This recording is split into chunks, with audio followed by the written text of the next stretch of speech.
Aim right, achieve big at KR Mangalam University. अगर आप बिहार में रहते हैं, आपके पास पैसा है, गाड़ी है, तो फिर आपकी जान खतरे में हो सकती है। आप चाहे पटना के किसी पॉश इलाके में रहते हो या फिर हाजीपुर, समस्तीपुर और छपरा के देहात में, बिहार में आपकी सेफ्टी की गारंटी कहीं नहीं है। कहीं भी कोई भी शूटर किसी भी नुक्कड़ या चौराहे पर किसी को भी गोली मार सकता है। चाकू लेकर कोई भी बदमाश आपके घर में घुस सकता है। दिन हो या रात हो, सरेआम बीच बाजार आप पर कट्टा तमंचा चल सकता है। बिहार का मर्डर मॉडल डराने लगा है।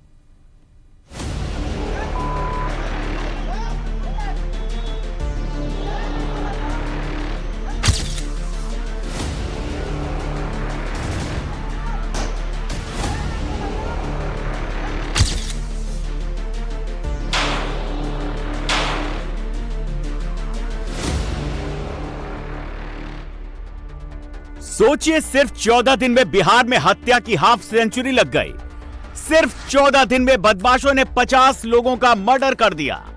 सिर्फ 14 दिन में बिहार में 50 लोगों को गोलियों से भून दिया। किसी को घर में घुसकर मारा तो किसी को कार में ही ठोक दिया। 14 दिन में किसी का बाप तो किसी का बेटा, कहीं किसी की मां तो कहीं किसी की बहन की हत्या, कहीं कारोबारी तो कहीं सब्जी व्यापारी, कहीं नेता, कहीं टीचर, कहीं सरकारी कर्मचारी को गोली मारी।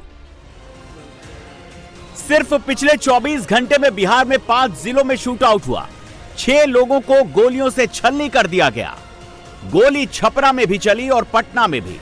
बेगूसराय में तो बदमाशों ने दिन दहाड़े 2 लोगों को गोलियों से भून दिया और आरा में एक शख्स की चाकू से गोदकर हत्या कर दी।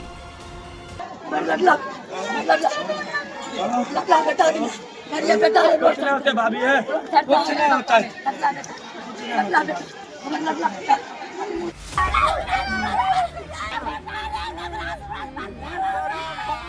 ये चीख पुकार और मातम के माहौल की तस्वीरें बिहार के बेगूसराय की है। बेगूसराय में बेखौफ बदमाशों ने दिन दहाड़े फायरिंग की है। बेगूसराय में 2 लोगों पर बीच बाजार गोलियां चलाई गई हैं। फायरिंग देसी पिस्टल से की गई है। एक मैगजीन क्राइम स्पॉट पर गिरी है। बदमाश बेगूसराय में पूरी तैयारी के साथ आए थे। एक्स्ट्रा मैगजीन लेकर आए थे। बेगूसराय में अमित और प्रिंस पर गोलियां चलाई गईं। गोली उस वक्त चली जब ये तीनों बेगूसराय में छोटी गाड़ियों से बैरियर वसूल रहे थे। नगर निगम से ठेका मिला था। तभी 2 बाइक पर 6 बदमाश पहुंचे और ताबड़तोड़ फायरिंग शुरू कर दी। बदमाशों ने अपनी पहचान छिपाने के लिए मुंह पर गमछा बांधा हुआ था। गोली लगते ही तीनों युवक जमीन पर गिर गए। घटना की जानकारी मिलते ही पुलिस मौके पर पहुंची। घायलों को अस्पताल लेकर गई, जहां डॉक्टर ने अमित को मृत घोषित कर दिया, जबकि प्रिंस और शुभम का इलाज चल रहा है। छोटे महतो यानी सुनील महतो उर्फ छोटो महतो, अमित के पिताजी, तो पहले दीपो महतो की भी हत्या हुई थी, जिसमें अमित और इनके परिवार के लोग अभियुक्त बने थे। ये लोग जेल भी गए थे। अभी करीब 20-25 दिन पहले वो आपको इनका दीपो महतो की पत्नी रीता देवी के द्वारा अमित पर एक रंगदारी का केस भी दर्ज करवाया गया था लोहिया नगर थाना में, जिसमें अमित जेल गए थे। लगता है 7-8 दिन पहले इनका जमानत हुआ था। ये दोनों के बीच में बराबर आपस में हत्या का केस चल रहा है और दोनों में काफ़ी घोर दुश्मनी का अदावत है। ऐसा आशंका इन लोग के द्वारा, अभी परिजन के द्वारा, वही दीपो महतो की पत्नी, उनके परिजन, बेटा, इन लोगों को भी के ऊपर आरोप लगाया जा रहा है कि इन लोग के द्वारा ही।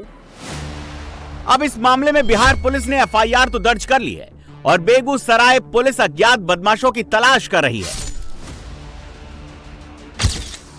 14 दिन में बिहार में ऐसा कोई जिला नहीं बचा जहां कोई क्राइम की गोली का शिकार न हुआ हो। 14 दिन में कोई ऐसा जिला नहीं बचा जिसकी धरती खून से लाल न हुई हो। अगर सिर्फ जुलाई की बात करें तो बिहार में औसतन एक दिन में 3 से 4 लोगों के मर्डर हो रहे हैं। बिहार में किसी एक जिले या एक शहर में शूट आउट नहीं हो रहा। बिहार में शहर शहर शूटर घूम रहे हैं। देसी तमंचा, अवैध पिस्टल, कट्टा और चाकू लेकर लोगों को ढूंढ रहे हैं।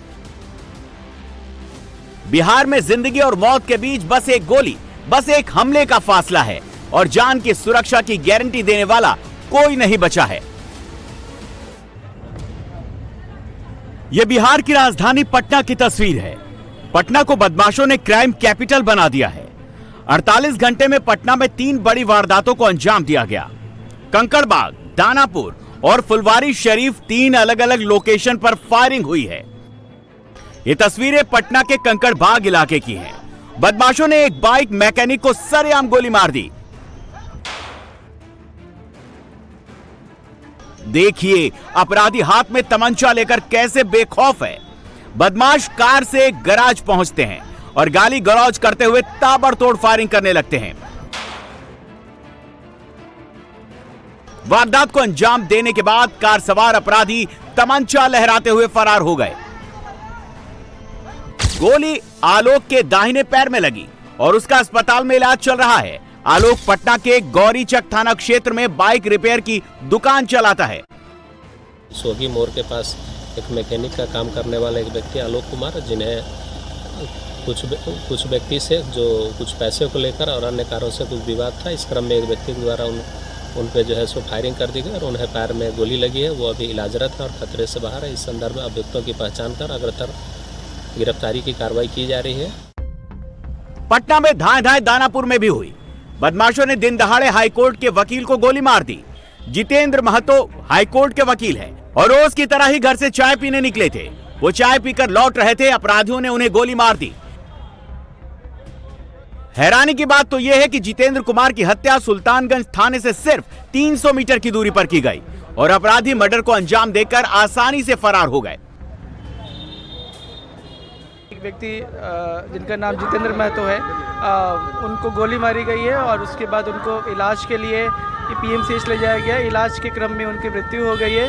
परिवार के द्वारा बताया गया है कि वो रोज़ इसी टाइम पे लगभग यहाँ पे आसपास में कहीं चाय पीने आते थे। आज भी चाय पीने आए थे और वापस लौट रहे थे। इसी क्रम में इनको अपराध कर्मियों द्वारा गोली मारी गए हैं। कितने अपराध कर्मी हैं इसका अभी तक पता नहीं चल पाया है। हम आसपास के जो सीसीटीवी कैमरा है वो भी खंगाल रहे हैं। कहा जा रहा है कि ये वकील है, हालांकि ये पिछले 2 साल से प्रैक्टिस नहीं कर रहे हैं वकालत। हत्या की घटना हुई है और इसको हम एकदम सीरियसली इसकी जांच कर रहे हैं। हर पहलू से इसकी जांच की जाएगी। पटना के फुलवारी शरीफ में तो बदमाशों ने एक छात्र को अपने टारगेट पर ले लिया। रेहान रात में करीब 1 बजे घर से बाहर वॉक कर रहा था और तभी बदमाशों ने उस पर फायरिंग शुरू कर दी, जिसमें रेहान बुरी तरह जख्मी हो गया और अब 18 साल का रेहान ट्रॉमा सेंटर में जिंदगी और मौत के बीच झूल रहा है और अब पुलिस मामले की जांच कर रही है। बिहार में कुल 38 जिले हैं। जो हाल पटना का है वैसा ही हाल करीब करीब बिहार के हर जिले का है। बदमाश हर जिले में ताबड़तोड़ गोलियां चला रहे हैं। बीपीआरडी के मुताबिक बिहार में 1021 पुलिस स्टेशन है। बिहार पुलिस के पास 1,44,350 जवानों की पूरी फोर्स है। लेकिन इतना सब होने के बावजूद भी बदमाशों के आगे पुलिस और सिस्टम एकदम फेल नजर आ रहा है। ये बिहार के छपरा जिले की तस्वीरें हैं, जहां बदमाश ने एक और कारोबारी की गोली मारकर हत्या कर दी। जिस जगह पर कारोबारी को गोलियों से भूना गया, वहां से नगर थाना क्षेत्र महज 100 मीटर की दूरी पर है। अब आप खुद अंदाजा लगा सकते हैं कि बिहार में लॉ एंड ऑर्डर कितना फेल हो चुका है और बदमाशों के हौसले कितने बढ़ गए हैं। 1 घंटा बाद बगल में थाना है ना, देख नहीं रहे हैं। 10 कदम दूरी पे है। 20 कदम नहीं गए थाने ना, पीपल के पेड़। लड़का कहाँ जा सन मंदिर सजावत रहा बैठल बा उस स्थान पर। बदमाशों ने जिस कारोबारी को निशाना बनाया है उसकी पहचान राजू राय के रूप में हुई है। राजू राय रात में करीब 12 बजे घर के पास शिव मंदिर की सजावट का काम देख रहे थे। तभी बाइक सवार 2 बदमाशों ने राजू राय को गोलियों से छलनी कर दिया। राजू राय शिक्षक भी थे और उनका अपना कारोबार भी था। बिहार में दिन हो या रात अपराधी कहीं भी किसी भी वक्त हमला कर सकते हैं। कहीं भी कोई भी बाइक सवार बदमाश तमंचा लेकर निशाना लगा सकता है। किसी भी अगले चौराहे पर बदमाश गोली चला सकते हैं। हाजीपुर में ठीक ऐसा ही हुआ। हाजीपुर में बदमाशों ने अभिषेक को इसी तरीके से गोली मारी। अभिषेक अपने दोस्त के साथ लालगंज बाजार से बाइक पर जा रहा था। बदमाश पहले से ही बाइक पर घात लगाकर बैठे थे। 2 बाइक पर सवार बदमाशों ने पहले अभिषेक की बाइक को ओवरटेक करके रोका, फिर अभिषेक पर फायरिंग शुरू कर दी। अभिषेक के पेट में गोली मारी गई। अब अभिषेक का हाजीपुर के एक प्राइवेट अस्पताल में इलाज चल रहा है और पुलिस मामले की जांच कर रही है। अभिषेक पर हमला रात 9 बजे हुआ। करीब 24 घंटे बीत चुके हैं। पुलिस के पास बदमाशों की कोई पुख्ता जानकारी नहीं है। पुलिस को बस इतना पता है कि अभिषेक की किसी से रंजिश चल रही थी। ग्राम एतवारपुर का अभिषेक कुमार उर्फ लोहवा है। उसके पिताजी का नाम है रामेश्वर राय। तो उन्हीं को गोली लगी कि इस लड़का को आपस में किसी से कोई विवाद, हालांकि लड़का का अभी बयान आया नहीं है, तो घटना जो भी रहा होगा, लेकिन उसको गोली लगी है और वो अभी इलाज अंतर्गत है नोबेल अस्पताल हाजीपुर में, जहां थानाध्यक्ष को भेजा गया है उससे पूछताछ करने के लिए, उसका बयान लेने के लिए, और एफएसएल टीम को भी बुलाया गया है। उसका जो भी बयान आता है फिर बयान का सत्यापन करते हुए आगे की कार्रवाई की जाएगी। बिहार में बदमाश सिर्फ सड़क पर शूटआउट को अंजाम नहीं दे रहे, बदमाश तमंचे के साथ साथ चाकू लेकर भी घूम रहे हैं और घर में घुसकर मर्डर कर रहे हैं। मधुबनी में अशफाक सलमान के घर चाकू लेकर घुस गया। सोते हुए सलमान को चाकुओं से गोद दिया, जिससे सलमान की मौत हो गई। लेकिन आरोपी अशफाक पकड़ा गया। घर वालों ने अशफाक को पकड़कर पुलिस को सौंप दिया। बिहार में अपराधियों के मन कितने बढ़ गए हैं, इसका अंदाजा इस बात से लगा सकते हैं कि आरा में शराब तस्करों पर छापेमारी करने गई टीम पर ही अपराधियों ने हमला कर दिया। गांव वालों ने पत्थरबाजी शुरू कर दी, जिसके जवाबी कार्रवाई में गोली चलने से एक शराब तस्कर की मौत हो गई। शराब तस्कर की मौत के बाद बवाल और बढ़ गया। लोगों ने सड़क पर आगजनी और प्रदर्शन की। लोगों ने उत्पाद विभाग के जवान अरविंद कुमार को बंधक तक बना लिया। मार मार कर जवान को जख्मी कर दिया। जैसे तैसे पुलिस ने मामला शांत करवाया और उत्पाद विभाग के अधिकारियों को गांव वालों के चंगुल से छुड़वाया।